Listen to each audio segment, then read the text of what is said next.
Okay, Mr. Sixdemonbagtv, welcome in today. Can you give That's me a me. brief introduction and how we met? I don't remember how we met. I'm Sixdemonbag. I've been a Twitch streamer for just over 2 years now. Early on in that, I came across your channel. I followed, you followed back. We started watching each other's channels. Then we started streaming together. And our GTA 5 streams were some of the best content I that agree. I've made so far. I mean, it was so much fun. It was. It got the But yeah, most views on YouTube too. I don't remember how we met exactly. Other people I can pinpoint to like a raid or something like that, but it's like I've been streaming for 2.5 years or so, and you've been there the whole time, so I I don't remember. think Jade actually introduced me to you Maybe. because I think she was actually hanging out in your chat and she told me just to raid into yours one day. Ha, So I Jade. did and I dug the vibe and here I am. I wish the show I mean, I'm fully aware that the show's not what it once was. It's kinda like I've lost a few of the software pieces that I used to really make it unique, and Yeah. I can't figure out how to get them back. So, like, my soundboards, I haven't been able to use my soundboards or any of the, audio on demand that I like to kinda keep it interactive. But, yeah, it's kinda I kinda feel like I need to figure something out. I need to reinvent what's going on here. Yeah. You Or I got just plenty need of to time. sleep. I just need to sleep while I'm streaming, and then I'll get 500,000 views. Yeah, that's always an option. Those 2 get pretty good views from the weirdos. Or I could finger paint my bare breasts online, but I don't know if anyone wants to see that. No, I don't know. They have a OnlyFans for that too, so See, that's what, one of the remarks I made, at Twitch was, "Look, there's a million porn sites out there. yeah. Why are you doing this?" And I asked him not to become another digital pimp, please. There's just Yes, enough of that there's enough of that smut out there already. I agree. There's they're just greedy. They want I mean, what you're in charge of a video game streaming site, and your attitude is, "Too many people are watching porno. They're not watching our site. Well, Mhm. let's put some porno on our site." It's pathetic. Yeah, It's pathetic. It's beneath Twitch as far as I'm concerned, and it's only going to backfire in their face, guaranteed. I agree. We'll just stand back and watch it burn. Mhm. Okay, so please tell us a little bit about yourself and the journey of where you are today. I'm 42. I live in East Texas. I think Texas is the greatest place on earth. I will never move from here. I went to a tiny little school. I graduated one of six people. So I'm much more into slow paced country living. Cities drive me crazy. They make me nervous. Even like if I have to go to a city for something, I start to dread it days ahead. I don't like crowds. I don't like masses of people. I don't like traffic. So tend to stick to the rural areas where I'm at. I went to college. I got a degree. I got a Bachelor of Arts in history. I loved history my whole life. I still look for things, try to study things. I got my teaching certificate about a year later, and I taught a couple of years Texas history at a junior high in a town right near where I grew up, and it was horrible. The kids were great, with the exception, kids are kids, which they're people, so some of them suck. Yeah, Some of the kids were just terrible, and honestly, the best thing for them would have been sent home until they can behave themselves, because all they did was just ruin the instruction time for the other kids, the yeah, good kids. The kids, I would say overall, the kids were amazing. I enjoyed teaching. However, the administration was a sniveling group of spineless, useless bureaucrats whose only concern was preserving their job. They were not there to help the kids. They were there for the paycheck. Bureaucrats rub me the wrong way because they always need a list of things to do. They wouldn't be able to think their way out of a closet unless they had a written set of instructions. And that's what was going on there. It was just, what do we do? I'll ask. When the common sense is right there in front of your face, no, we don't want to do that. We're going to go ask. They would constantly create more unnecessary work. That's what a bureaucrat does. yeah, So what I found out in 2 years of teaching is the people that are in charge of the schools are the last people that need to be in charge of a school. yeah, It was utterly terrible. Now, the teachers were exceptional. This was one of the best groups of people I ever worked with, and I felt just genuine sadness that they had to put up with the sniveling, slimy administration, because they made that school amazing. The kids and the teachers were just unbelievably fun to be around. The administration, they made it impossible for you to do your job. They made it impossible for progress. And again, I don't have any respect for somebody who has a simple problem in front of their face and their first thought is to pick up the phone and call somebody and ask them what to do. It was always passing the buck. It was always not their problem. I watched teachers get into physical struggles with students who were known to be violent, Mhm. and I saw it happen in a hallway once. I turned and I looked and I saw 3 principals, the head principal and the 2 assistant principals. They saw exactly what I was looking at. I turned and looked at them. You could hear the altercation going. The kid was getting physical with this little old lady. And I Wow. turned to them and looked, and they turned around and walked into their office. At that point, I thought, I'm done here. I'm absolutely done here. I went down and I settled the dispute with the kid because he wasn't going to treat me like he was treating her because I towered over him. Yeah. So when I got up to him and I'm looking down at him, he had no more interest in being physical. But I watched those principals leave a little old lady and just walk away. It was the Wow. most pathetic thing I'd ever seen in a school. And a few other things happened. They asked me to come back a third year. I told them that I would, but in the next 2 weeks after that, that event took place, and then a couple of other things took place where it was clear they were not going to support their teachers at all. They were scared of the kids. Wow. That I mean, what else would you how else would you explain that when they like one of these guys is a man. Yeah. He walked off. This is a grown man who's scared of the kids. Wow. And he was always trying to be their friend. And it made me sick. They don't need you to be their friend, dumbass. They No. need you to be in charge of this school. Short stint as a teacher, thinking about going back. The only way I'll ever go back to teaching is if I can get a job at the high school I graduated from, because you go in and you teach a class with 10 to 12 kids in it, not 25 to 30. Oh, yeah. 25 to 30 kids in a classroom, that's not education, That's that's what I had. babysitting. It's babysitting. Yeah. And I don't believe it's the right way to educate kids. I agree. My son's homeschooled. We had problems with his principal and their teachers doing similar things. They couldn't handle him. He is a lot to handle, but they made a few mistakes that I got into a fight with that principal on live stream. I was streaming when it happened. She was saying that his behavior was our fault because we don't discipline him. Oh, I that's said, over the line.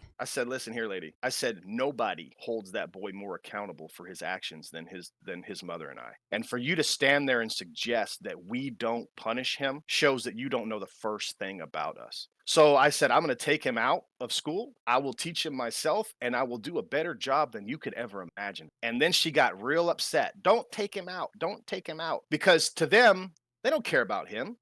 Mm-mm. To every student has a price tag on their head in a public school, Nah, which he's a means every paycheck. time, yeah, he's a paycheck. So once I pull him out of school, that's several $1,000s out of their budget in the following year. She was not concerned with his education or his safety. She Mm-mm. was concerned. She did not want to lose that paycheck. So my experience with the education system was I'm going to get the hell out of here. And I'm not coming back until I can teach where I want to teach. But I know that's probably a longer answer than you wanted to.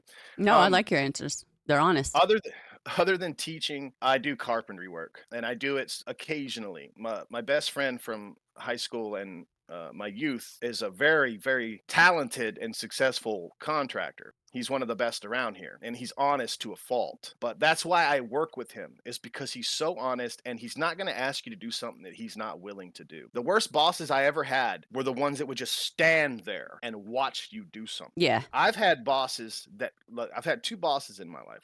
Both of them were contractors. They were never going to ask you to do something that they weren't doing themselves.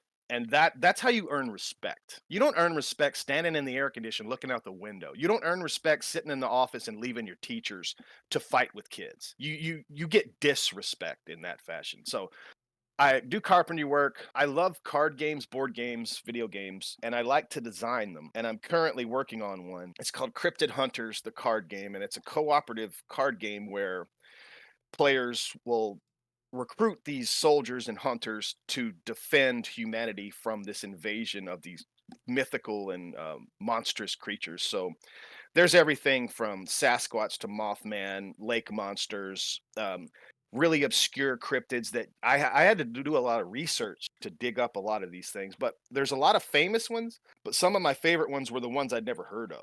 Yeah. Some really cool, like folklore and regional monster stories and stuff. But that's what the game is about. It's a sci-fi fantasy kind of a war game, if you will. But it's all So, what made you come up with this idea? I was watching. a lot of conservative commentators complain about Gemini AI's artificial intelligence engine. Yeah. They were complaining because it wasn't making white people. So you could type in what this thing does is it'll write you a paper, it'll Google search for you. Yeah, I It's use amazing. ChatGPT. It's amazing. It's this Gemini AI was super cool. But Yeah. what I did is like I'm gonna go on here and see what they're talking because they would say it would you could type in generate an image of a two German soldier in the trenches. Yeah. So we all know what that looks like, but it would generate an image of an Asian lady wearing a German officer's outfit. So it didn't want to make white people. Uh-uh. So and all these people were complaining, "Oh, they're trying to erase it." And I was like, "I wanna go see what this." It blew my mind when just the artwork generator is unbelievable. I saw you And I guys wrote posted it in Discord. They yeah, are yeah, beautiful. so cool. And I thought, I've designed a board game before and made a prototype and play tested it, and it works quite well, but I never had an artist. I can't pay an artist to make it look like a proper prototype so I Yeah. can kickstart it or pitch it to a company, either one. So I started messing with that and it just clicked. I was like, I can make my board game now. And then, but the problem with the board game I was talking about is it's a superhero board game. So it really has trouble generating pictures of people. It Yeah. just refuses to do it now. If you say people, person, man, woman, it just says I can't do that. But you can trick it.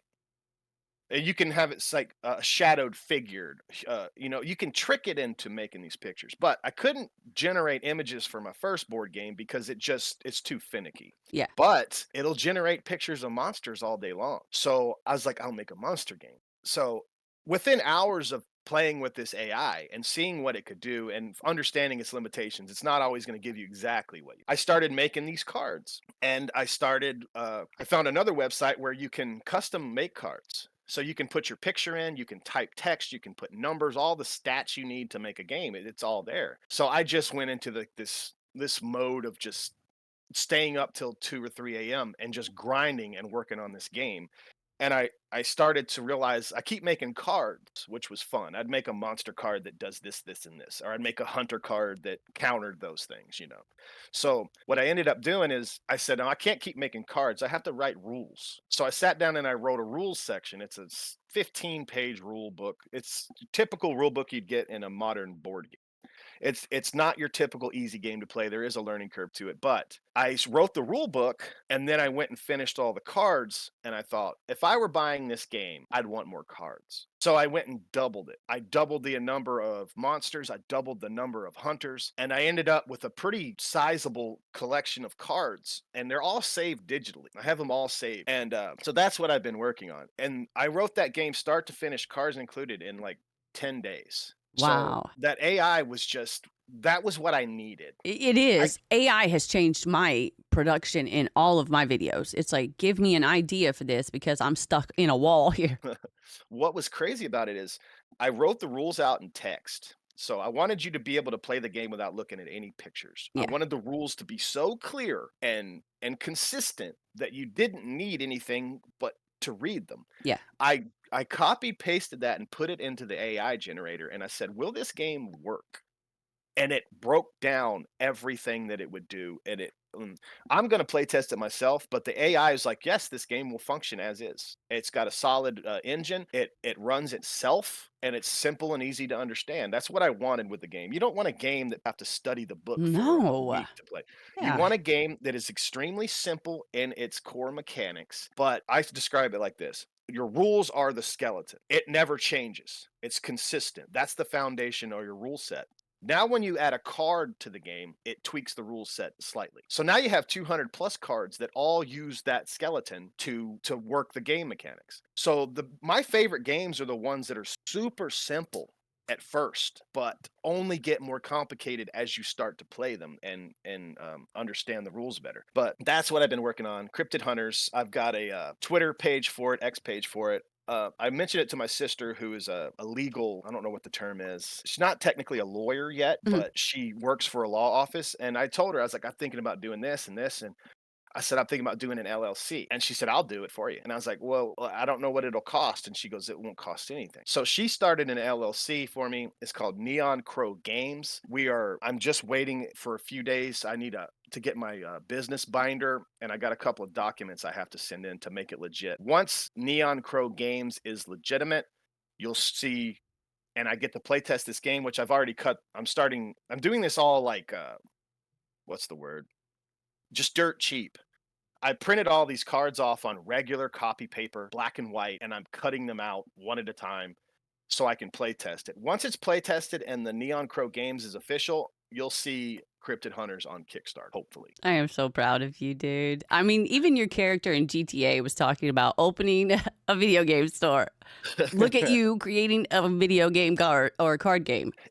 I've always wanted to do it, and I got a good friend who also does it, and he made his own game as well, and we tested it the other day, and no surprise, it worked fine. It was pretty fun. But my game, I think it'll be eye-catching because I don't know, but I just feel like so many people love monsters, and especially like cryptids and like Sasquatch, Mothman. But I also thought it would be cool because what I want to do with the Kickstarter is all the monsters in the game are generic. They're just your Sasquatch, Mothman. I haven't gone into any detail other than that because it's just this playtester. But I want to start doing things like that would catch people's eye. So there's probably a famous regional monster that you've heard of. Yeah. Like Boggy Creek, Texas, and Texarkana area. There's the famous Boggy Creek monster. Yeah. Well, I thought if you had the Boggy Creek monster, the flathead eel, and you had these famous monsters that had a region tied to them, that if somebody in that region saw that game with their local monster on it, I mean, I would buy that. Oh, yeah. So I kind of made a game that I wanted to make, and I've got some other ideas too, but that AI generator opened up that opportunity. And the goal is to pay an artist. I'd much rather pay an artist to draw me exactly what I want, but that's expensive as It hell. is. It is. And it's time consuming as hell. Now, I'm on this team that I would want a paid artist, but I can't pay an artist to get to prototype step. I don't have No. any money. No. So what I did is I've made the prototype. Now, if it makes money, then the artist is going to benefit too. Yeah. Because I'd rather have actual artwork. I'm kind of old school like that. Yeah. But what that did is it gave me a way to go past that gate, which was you don't know any artist and you don't have any money to pay an artist. Another thing, it would be amazing if this AI generator would generate one picture a day, but it'll generate 4 in 3 or 4 seconds. So you can literally say, make me a picture of Sasquatch running through the trees. It'll give you 4 of them. I'll say, this is really good, but add some fog. It'll give you more. Oh, Wow. this is really good. Now make the monster more menacing. Have his teeth showing. And you can do in a matter of seconds what would literally take weeks and months to do with the traditional artist. And again, I'd much rather have the traditional artist doing what I want, but the AI, it's truly incredible. And it also helped me with my research. I would say, like, find me some monsters that nobody knows about. And then it would pull up these weird, like, really obscure monsters and stuff. So there's some stuff in the game that really is I guess only not certain people would get, but I tried to like make it a world type thing. So I've got Middle Eastern monsters, I've got Japanese and Chinese monsters, American monsters, South American monsters. I really went, some of the most fun I had with the game was researching monsters and finding out all of these cool things that I'd never known before. Nice. But yeah, You're doing the same was- thing with your monsters as I did with my most of my content on YouTube. Like I created a 7 deadly sins and I just wanted a way to describe certain things from the Bible in a way that people would understand. So I was like, Right. tell me a story about XYZ. And here we go with the story. And I'm okay. It made my job so much easier. That's really cool. And then I had to go do the like research, of course. Gotta fact check. We're all learning here. It's pretty incredible. It really is. And what I thought it was funny is the reason I found it is because people were just screaming about it. Yeah. It won't generate this. It won't generate that. I was like, dude, that thing is the coolest thing I've seen. It's the only piece of technology I've been excited about since maybe the Walkman. Is You know, there I ju- a limit on how many you can get a day? There is. I went ahead and took their 2-month free trial. Yeah. And I just went nuts. So I've got hundreds and hundreds of AI generated images. There is limited if you're just using it. But honestly, you could probably the rate at which I was generating images was, I would think, much higher than anybody else would be doing. I was making hundreds of cards, so I needed hundreds and hundreds Mhm. of images. There's So, another one, Microsoft Designer, it does similar, but you're only allowed 15 images a day. oh, okay. So that's why I was Well, like, this do you have a limit over there?" they do, but I don't think they tell you, or maybe I just missed it. But my friend was using it, and after a while, it'd be like, "You've done enough for today. No Oh, more yeah. today." But with that, I think it's kind of expensive. It's $17 a month, but I got the first 2 months free, so I made sure to really, Use it, yeah. yeah. And even now, if I want to go change things or tweak things, it's not going to be an issue. I'm not Yeah. going to be generating, 50, 60 images. But it was super fun, and I'm really excited about it. It already opened up new ideas. If I can get this going and get some money into the company, I'm going to launch the second game. It's actually the first game I ever designed, but I can't do it quite yet Mm, because, like I said, it's all superheroes, and that I'd rather use Gemini AI. I've tried some other ones, and I wasn't impressed as much as I was with the AI, the Gemini AI. But yeah, again, they was like, it sucks. I was like, no, it's kind of cool. yeah. You're just mad. You're just talking shit because you're mad. Excuse my language. There are so many people mad about this AI, but it's making people's lives easier. It's going to make some people's lives more difficult, Yeah, it is, unfortunately, unfortunately. artists and things like that. But I mean, I would love to make enough money to pay artists. I would love that. Oh, But yeah. to get to that step, I got to go around that. Yeah, It's just the way it is. yeah. But So, yeah, what have been some of the biggest challenges you faced in your life or career, and how did you overcome them? the biggest challenges in my career is I have a funny way of doing things. I don't like to work. Nobody does, of course. But that's why I only work with my friend, because I don't want to take orders from people I don't respect. Yeah, I definitely don't want to take orders from somebody who's less intelligent than me. yeah, And that is the everyday reality for everyone with a job who doesn't work from themselves. Is you're going to take orders from somebody you don't like, or you're going to take orders from somebody who has no idea what they're doing, like those mhm, principals over there. Those I wouldn't let those three run a snow cone stand, let alone be in charge of 700 kids' welfare and well-being. But anyways, some of my hardest to deal with is getting out and doing it. The thing is, though, I'll dread doing a job because of the heat, because of the labor, because of how dirty it is, and just everyday complaints. But once I get to work, I'm all business. I don't take breaks. I don't want to waste time. I want to get it done. I want to get out and get paid. I don't yeah, get so yeah, I have a weird kind of dual nature when it comes to work. I don't want to go do it, but when I'm there, don't bother me. yeah, And I've got into it with other work crews on job sites before, for being messy, being dirty, for wasting time. There was a couple times where they wasted time, which ended up in me having to stay home a day. I was like, so now you're not just inconveniencing the client, you're literally taking money out of my pocket because I can't do what I need to do until you're done with what you need to do, and you're just messing around and goofing off. I get real hot real quick. So that I made it a point on that one particular job. I will not let these people see me take a break. I will not let them see me sit down. There will be none of that because I didn't even really speak to them, but I also wanted to communicate with them. I don't appreciate how you're doing things, and I'm going to show you how things are done. So I have a weird kind of relationship with work where I don't really want to do it, but when I'm there, I'm not messing around. yeah. I'm not wasting I'm time. here to get it done. I'm get it done and go home. Yeah, Yeah. I understand Um, that. Most difficult things really in my career was dealing with that administration at that school, and then working for years to get to a certain spot and realizing I don't want to be here at all. That was a big problem for me. I'm still dealing with it. I remember when I first got the job, I was getting up, and again, why are we waking our kids up at 5 a.m.? It's ridiculous. It's Yeah, torture. But I'd get up and I'd go to the store, and I'd be on my way to work. And like one of my first days, I don't like to use this word, but I just got a new job that I had, went to college to get, and I was just depressed. I did not want to go. And then, like, this is day one. I look over, and I'm not casting disparity on anybody's, careers or job choices, but I see a guy and like a work crew that are going out to mow grass and weed eat and stuff. So it's a landscaping crew. And I thought, this is pretty sad. I was sitting there in the truck, just wanting to go home.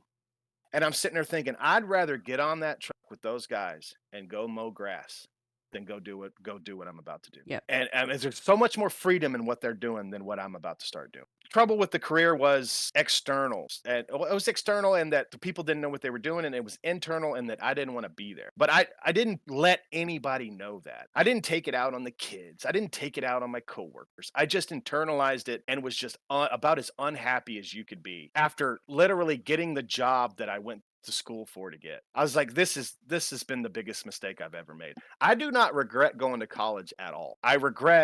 No, that's it. I don't regret going to college. I do, however, have to find another way to make a living because outside of teaching at that tiny school, I'm not interested in working for another school. But that's my biggest problem in my career is just kind of just regular old speed bumps, Yeah. nothing too terrible. So looking back, what was your most important lesson you learned? Most important lesson I learned was if you want to be happy at your job, you need to be the boss. Yep, I That's the agree. most important thing I learned. I feel like I had the same all my life. It's been like, I don't want to work for you. I'd rather work for myself. You just tell me what to Mhm. do and I'll do it and you leave me alone. Yeah. Been lucky enough to kind of steer around situations like that. My wife is a full-time teacher and I now am in charge of educating our son, so I'm at home most of the time with him. So that's why I thought Twitch streaming and game design, well, it's not so much Twitch streaming anymore, but game design, that could be perfect. Yeah. I teach him during the day. Once he's done, I'm on the computer doing what I got to do. Yeah. And I can't think of any. I couldn't be more happy if this becomes something I can make money doing. That would be. I would not complain ever again if I can make money producing games. Yeah. Then I'm not gonna come. You won't hear me complain again after that. That would be amazing. I hope you succeed.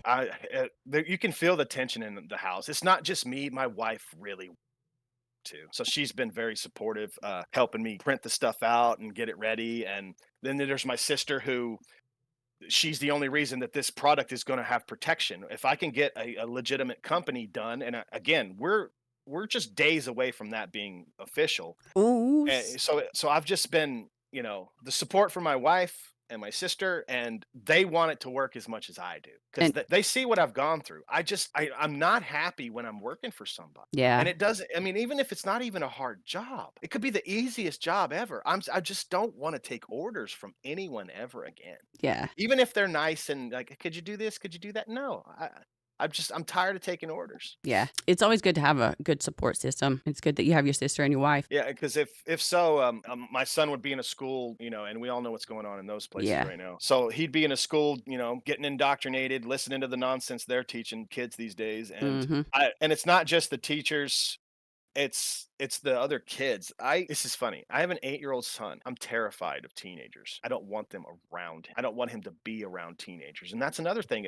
He would go to school and be with his age group all day long, but at the end of the day, he gets on a bus to get bussed over to my wife's school, and he's on a bus with 17 and 18-year-old kids. Oh, yuck. I'm like, if you people think that this is okay, that's just all the proof I need that you just have no brain in your head whatsoever. Mm-hmm. I remember the bullies that were on our bus. Yeah, and I mean, imagine he's 8. He Mm-hmm. should never be anywhere near an 18-year-old. Mm-mm. So every time I worry that his social growth is going to suffer, or I worry about him not getting an education like the other kids, all I got to do is open my eyes, turn on the computer, turn on the news, turn on my Twitter feed, and I'm reminded and I'm reinforced in my decision every time I see one of these school fights, school shooting, a drag queen story hour. Anytime I see this shit, Mm-hmm. and I know I may be getting too, what's the word? I don't want to get too political or anything, but every time I worry about his education, I just get a good old reminder. No, he's better off with you. Yeah, you're the best place for him. Yeah, and I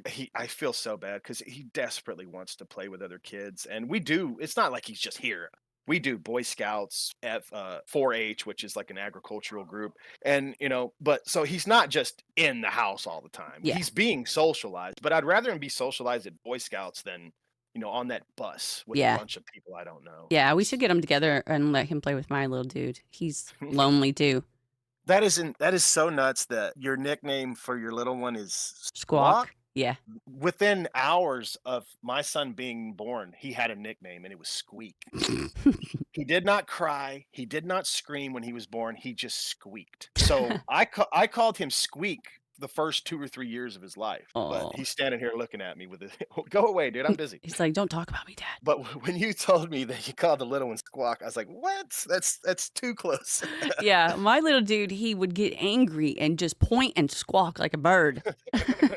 So we named him Squawk. Oh, that's hilarious. Okay, so here we go on the deep end. What are your beliefs? I don't want to sound pretentious or pompous, but I'm going to. I worship the truth. I believe in the truth. If you're not an honest person, I don't want to be around you. I'm only interested in the truth. I do my best in my daily life to never lie. You're not going to catch me lying about getting out of going to dinner or getting out of doing this or that. I will not lie to you. And even like the people talk about the little white lies, like I just said, or a fib or something like that. There's something when there's an adult who is perfectly fine with repeating bad information or just flat out lying, that's the worst kind of person to me. So if you can't just basically tell the truth on a day-to-day basis, I have no idea what you are capable of. I feel if you want to talk about good and evil, I think about truth and untruth. That to me is where it all starts. So if you want to talk about faith, I don't have a typical faith. I worship the truth. I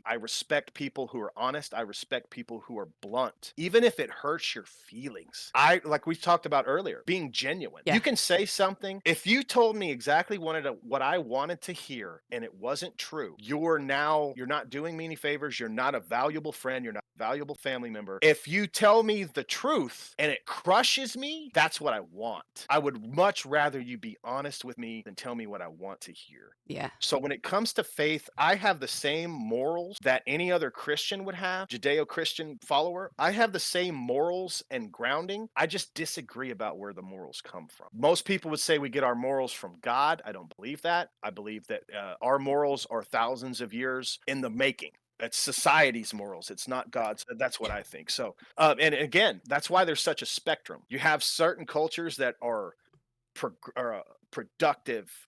They're all about family values and telling the truth and being honest and being hardworking. And then you have other cultures, because I'll say it right out here: not all cultures are equal. I've heard the argument that if you're not from a culture, you don't have any idea what they're doing. You shouldn't be able to criticize it. Nonsense. I will criticize whatever the hell I want. And some cultures and their belief systems are toxic to the human species. So it's not like I am technically what you would call an atheist. I don't believe in any of those things because I have no proof for those things. So what I do believe in is the truth. Is it true or is it false? My idea is that our morals come from us and the gods come from us. That's why there's thousands of them and they're all different and they're all representations of their own culture. That's why I think that. I could be wrong. Again, if we're talking about truth and I'm having to be honest, the truth is if I was proven wrong, then I would not fight it. But in my experience in my life is that we treat each other the way we want to be treated, and that doesn't have to be a divine mandate. That's just a person understanding that I don't want to be hurt, so I don't hurt. So that's kind of where I'm at. And again, that's one of the Christian teachings. That's the golden rule. I don't go out of my way to hurt or harm, and I don't think anybody else should either. And if part of your religion involves beating, stoning, I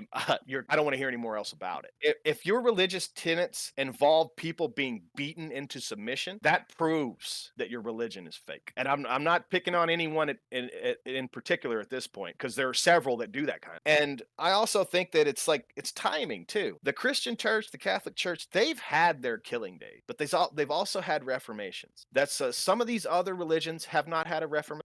They're literally following the words from somebody who wrote them down 1600 years ago. I don't care for it. I don't care what it does to people. I would say, I'm not going to sit here and say religion doesn't do good things. It absolutely does. But I would say that for every good thing a religion does, another religion or that same religion would do a bad thing to offset it. So, and my family's all Christian. They go to church. They always have.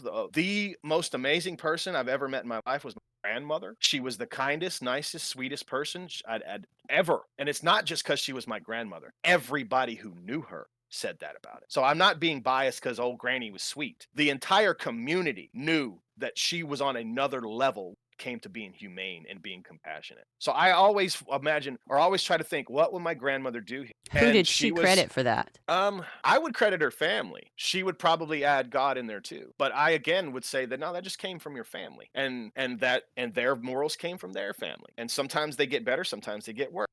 Things happen. But like, so again, what I wanted to get at is when it comes to morals and things like that, I'm on the same page. I just disagree about who wrote the page. That's all. And I don't hate, I don't talk down. I believe religious freedom is one of the best things we have in this country. And it allows me to say and do what I'm saying, and it allows you to say and do what you're saying. When you start harming people, that's when your freedom stops. I don't care if it's mandated by God, if God wrote it down that you have to punish this person. When you start to harm, then you've lost me. And that's what I was getting at is the Christians and Catholics, they've already done their killing. I've read about it. I've read plenty about it. But they'll also come to a point where that's not so much what they're how they're thought of anymore. I try not to blame people for the actions of their ancestors. I've always said that. I will not be responsible for something my ancestor did, and I will not be told to feel guilty about something my ancestors did. So I don't hold it against the church that that's what was happening in 1500, you know. I don't do that. I don't hold the modern day church responsible for witch burnings 500 years ago. Just like I don't hold a slave owner's great great great great grandson responsible for his ancestors. So I mean, when it comes to that, again, I don't think that just because I think I've read recently, people seem to think that the atheists hate religion, and some of them do. Don't get me wrong, some of them do. They wake up every day trying to make a Christian uncomfortable. I don't do that kind of stuff. If you want to discuss it like we're discussing it now, I will discuss it, but I don't go out of my way to poke holes in things. You know what I mean? Yeah. Because of religious freedom, I'm free to believe what I believe. You're free to do what you do.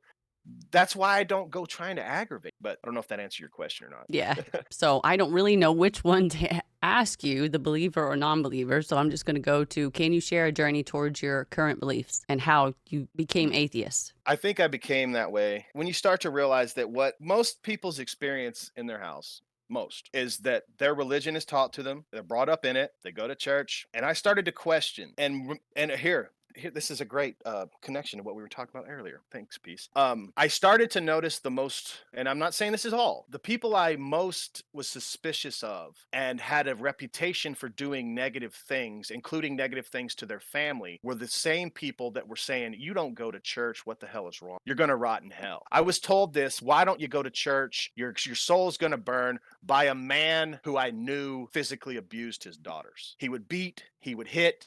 His daughters were two of my best friends in school. And I thought, this is the guy who's telling me I don't know how to behave. This is the guy who's telling me I'm going to go to hell. Now, and I've also found that, and again, this is not every case. I find the people that have the most trouble with guilt are the most religious. They have done things they feel terrible about, and they want to be forgiven. And if they can't get that forgiveness from the person they wronged, then they expect forgiveness from a third party. My other problem with religion, specifically Christianity, is that its base teaching is you can put your wrongdoing onto someone else and they can pay for it. I think that's extremely toxic, and people don't evaluate it the way I do. If that's your basic starting point, is that Jesus took on everyone's sin and then suffered and died, that is a horrible lesson. Now, everybody's been taught to think that that's such a noble, virtuous thing and maybe that's true. But the fact is, if you think that somebody else is going to pay for your crimes, or you blame your behavior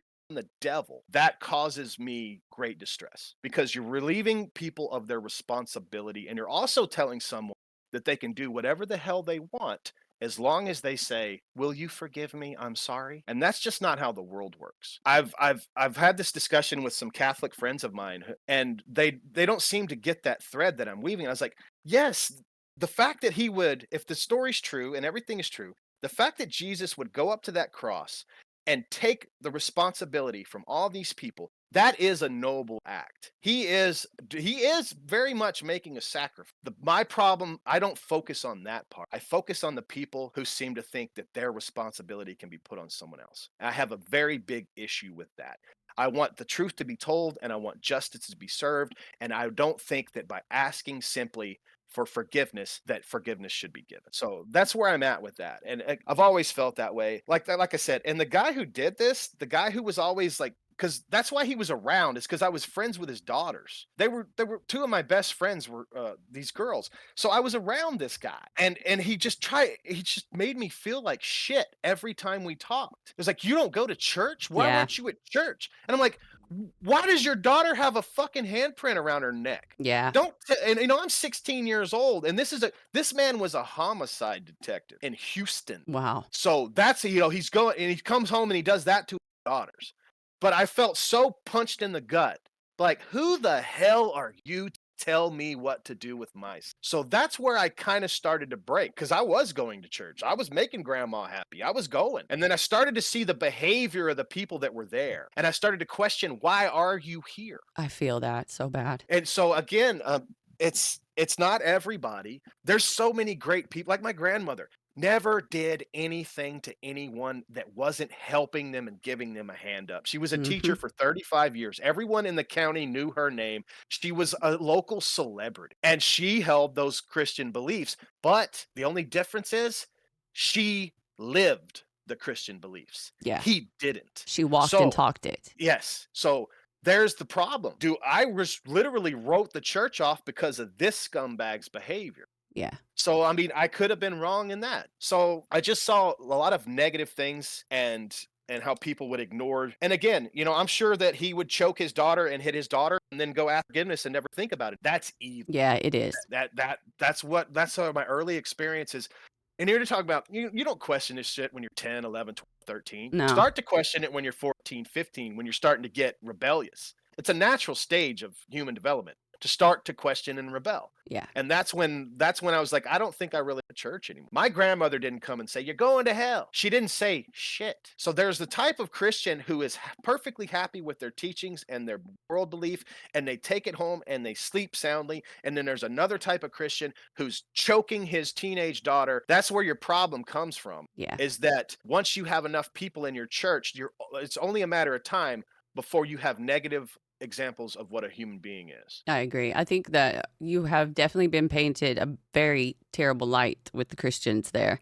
Well, I I mean, but at the also, same time, my grandmother, I mean, I want to juxtapose that to, I had a very good example of how to behave and a very bad example. yeah, yeah. So See, I mean, my grandfather was a preacher, like the Southern Baptist, run across the back of the pew, scare you to death, lay hands on you.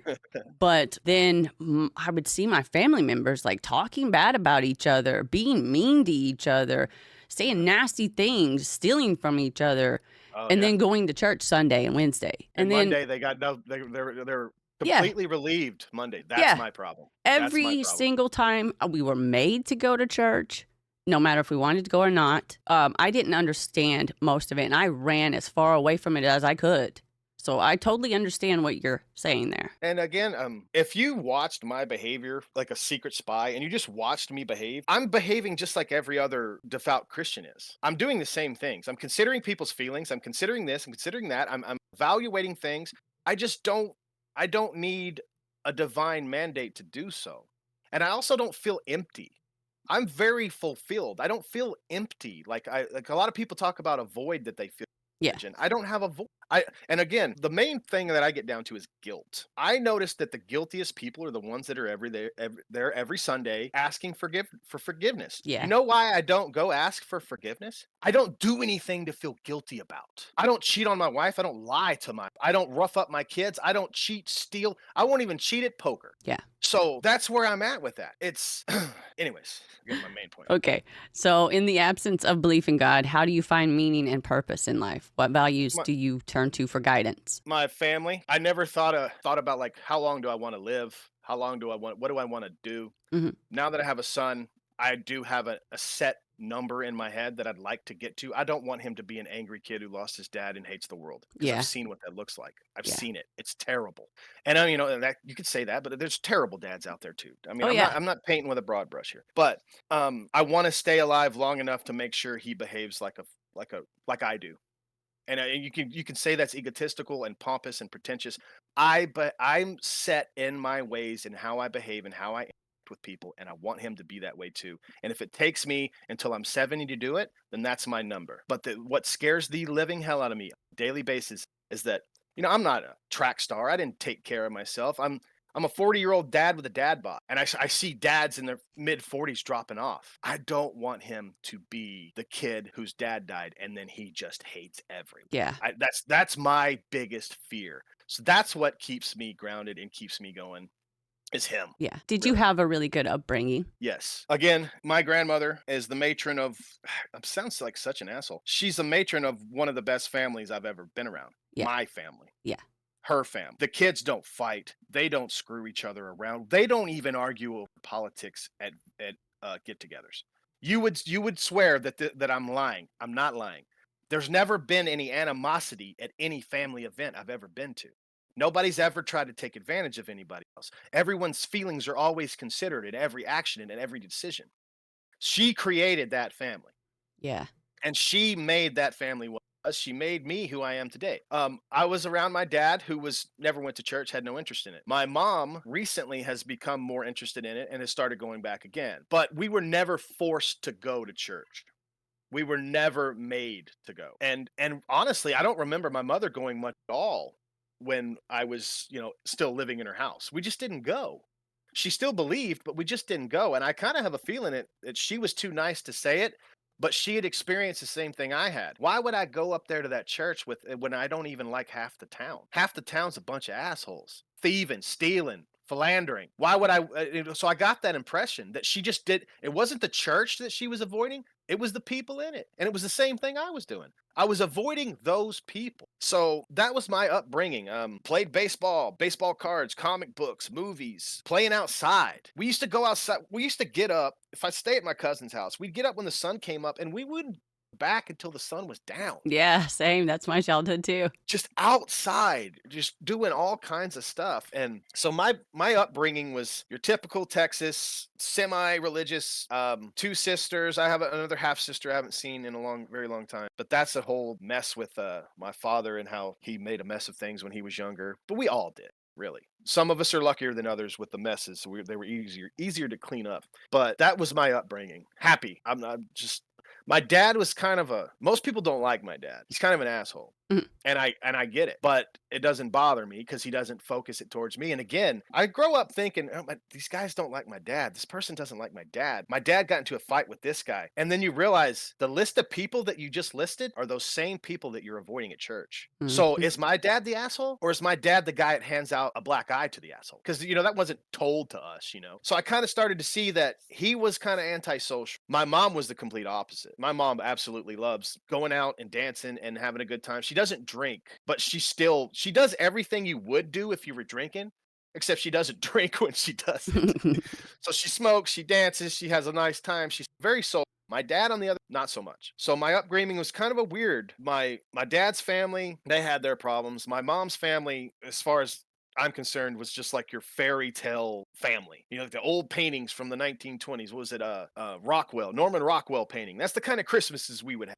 Those, I mean, it was just cheesy, but that's what it was. Yeah. And so it was kind of like being raised by an antisocial guy that doesn't take any shit from anybody, and my mom, who is nice to a fault, that would let people run over because Yeah. she's so nice. And I don't like to say that, but that's the truth. And I believe that she knows that to be true. So I'm like a weird amalgamation of push me to the point and I'm going to knock a few of your front teeth out, or I'm going to take way more of this than I should. And I bounce back between those two. I bounce back between being my mother and my father all the time. It's like I just let people say things and do things. And I know that she would never, she hates conflict. She absolutely hates not just conflict. She hates awkwardness. So if somebody said something rude to make the environment awkward, she can't even stand that. She'd never say a rude thing to anyone. My father, on the other hand, will tell you exactly what you need to know, right up to the point where you're on your ass, really. So it's kind of a weird mixture, but I also feel like it's like I'm proud of that mixture. Definitely a fine upbringing. Family, friends, cousins, sleepovers. Just, I mean, I can't complain about any of that. Nice. I've given everything I ever wanted, really. We weren't rich, but I also didn't want expensive junk. Yeah. If I wanted a new baseball bat, a new baseball glove, I got it. If it was something that made you happy, you got it. But I know other people had it harder, but we weren't rich, but we weren't starving either. Yeah. It was fine. I'm perfectly happy with my childhood. I'm trying actively right now to make sure my son goes through the same thing. I'm trying to get a job at the school I went to so he can go to that school. We want to move back to my hometown so he can walk up the hill to his cousin's house. Yeah. My cousin lives up the hill from my family property. I would walk up that hill and not come home for 2 or 3 days. So now he's built a house on that hill. We're trying to build a house in the same spot. So what I want for my son is to be able to and my cousin has a son exactly the same age. Yeah. So I desperately want for him to do what I was doing and see how things, you know, I want him to have my childhood because you asked, it was fantastic. It was great. So, what are your views on the afterlife? I think you're gone. It's just like it's just like it was before you were born. Nothing. And I'm not afraid of that. I probably will be afraid of that the older I get, but at this point, I'm not afraid of that. It's not something that terrifies me. I just think that it's that simple that you get a very brief moment, in time. I mean, it's a lifetime to a human is a lifetime, but in the grand scope of things, it's the blink of an eye. It's the snap of your fingers, and then you're gone. And I don't get sad about that. That's what I truly believe. I see no evidence to believe that there's somewhere else we go or that even your consciousness can I think your consciousness is trapped within your brain, and when your brain is gone, not even your brain is gone. I've had close family members have aneurysms, very a comatose state, Same. and you realize, of course, you don't want that to happen, and you want to think that they're not suffering and that they're going to another place. But that need for me, it doesn't outweigh the fact that I don't have any evidence that anything happens after. You And I don't feel bad about that. I don't have an empty hole in my chest. You know, I'm okay with it. so I'm you've okay never with the idea that experienced a afterlife experience? no, No ghosts or anything? absolutely no ghosts. I don't want to take that side. I I have never seen a ghost, and I'm gonna say I don't wanna explain the rest of this 'cause it'd take too long, but I've seen a Bigfoot. Mhm. I have seen a giant, hairy ape creature 5 miles from my childhood home in the woods. We found it unexpectedly. We scared it more than it scared us. So, I've never seen a ghost, but I have seen, and I'm not talking about see a shadow, a movement. We stood and stared at this thing for about 10 seconds. So, no ghosts, but I have seen a Bigfoot, which is also kind of why I love cryptid culture. I like monsters and hearing about them, and You like the I'd like to. unknown. Yes, I do. But yeah, no ghosts for me. It would be wicked. I would love to see it, but I also don't like the idea of someone being trapped. But of course, I mean, just because I don't like that idea doesn't mean it's not true. You know, there's plenty of things I don't like that are true. Yeah, true. Well, I think that about sums it up for us, Mr. Demon. Well, I had fun. Peace. I appreciate you asking.